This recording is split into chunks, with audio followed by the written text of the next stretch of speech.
Student, पिछली video में हमने पाठ 6 भक्ति के पद पढ़ा था और उसकी पदों की व्याख्या की थी। आज हम उसका अभ्यास कार्य करने जा रहे हैं, तो वह मैं करवाती हूँ, आप मेरे साथ साथ करते जाइए। तो ने पहले दिया है इसमें निम्नलिखित शब्दों के अर्थ शब्दकोश से खोजकर लिखिए।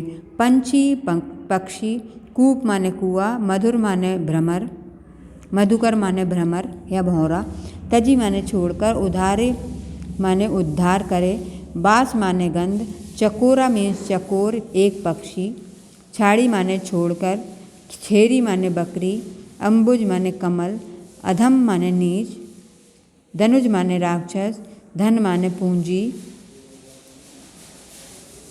धन माने धन और पूंजी माने प्रसन्न खुश। ठीक है, हरक। अब इसके बाद आते हैं संक्षेप में उत्तर दीजिए। सूर के मन को कहाँ सुख प्राप्त हो रहा है? उत्तर लिखेंगे सूर के मन को अपने प्रभु श्री कृष्ण के पास सुख प्राप्त हो रहा है। अधम का उद्धार कौन है? अधम के उद्धारक प्रभु श्री राम हैं। रैदास किनके आराधक हैं? तो रैदास भगवान परम तत्व सत्य के आराधक हैं जो व्याख्या से परे हैं। मीराबाई को कौन सा रतन प्राप्त हो गया है? तो मीराबाई को राम रतन धन प्राप्त हो गया है। अब है सही विकल्प चुनकर लिखिए। प्रभु जी तुम चंदन हम पानी पंक्ति किस कवि की है? तो ये रैदास की है। तुलसीदास जी की भक्ति निम्नलिखित में से किस भाव की है? तो वो है दास भाव की। अगला है ब्रजभूमि में किसकी झाड़ियाँ अधिक मिलती हैं? तो करील की। अगला प्रश्न है निम्नलिखित का रचनाकारों में से किसका संबंध राजस्थान से था? तो मीराबाई का। अब आते हैं निम्न प्रश्नों के उत्तर विस्तार से दीजिए। जहाज का पंछी किस बात का प्रतीक है? तो महाकवि सूरदास जी ने मनुष्य के मन को जहाज का पंछी कहा है, अर्थात जहाज का पंछी मन का प्रतीक है। ऐसे जहाज का पक्षी सारे आकाश में उड़ने के बाद फिर उसी जहाज पर आ बैठता है।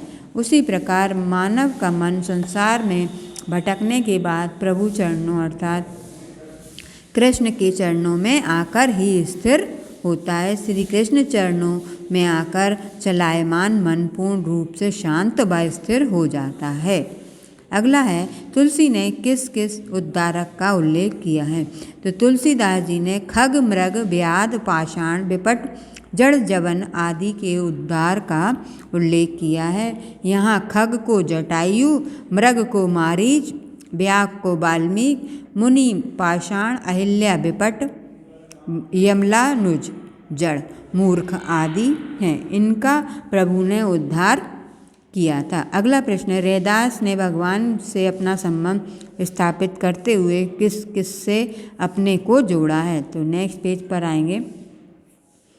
रैदास ने अपना संबंध चंदन पानी, धन वन मोर, चंद चकोर, दीपक बाती, मोती धागा, सोना सुहागा और स्वामी सेवक से जोड़ा है।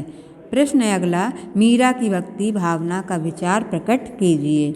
तो मीरा श्री कृष्ण की अनन्य भक्त थी। उनके हृदय में अपार शक्ति कृष्ण भक्ति थी। उन्होंने श्री कृष्ण के कारण अपना सर्वस्व छोड़ दिया था। यह हरि नाम के रस का पान करने में ही प्रसन्न रहती थी। वह कृष्ण के रंग में रंग गई थी। अब आता है आशय स्पष्ट कीजिए। तो जो दिया है आशय कौन देव बराए बिरध हित हटी हटी अधम उधारे। तो कहने का आशय है कि ऐसा कौन सा देवता है जिसने अपने यश के लिए बलात् नीच लोगों का उद्धार किया हो। श्री राम ने न जाने कितने लोगों का उद्धार किया है। अगला है सूरदास प्रभु कामधेनु तजी छेरी कौन दुहावे। सूरदास जी के कहने का आशय है कि ऐसा कौन मूर्ख होगा जो कामधेनु गाय के होते हुए उसे छोड़कर बकरी का दूध दोहेगा। अब है प्रश्न निम्नलिखित पंक्तियों का संदर्भ सहित भावार्थ स्पष्ट कीजिए। प्रभु जी तुम चंदन हम पानी, जाकी अंग अंग बात समानी। तो प्रस्तुत पंक्तियाँ हमारी पाठ्यपुस्तक भाषा भारती के भक्ति के पद नामक पाठ से लिया गया है। इसके रचयिता रैदास हैं। उन्होंने हमें बताया है कि हमारा और भगवान का बड़ा गहरा संबंध है।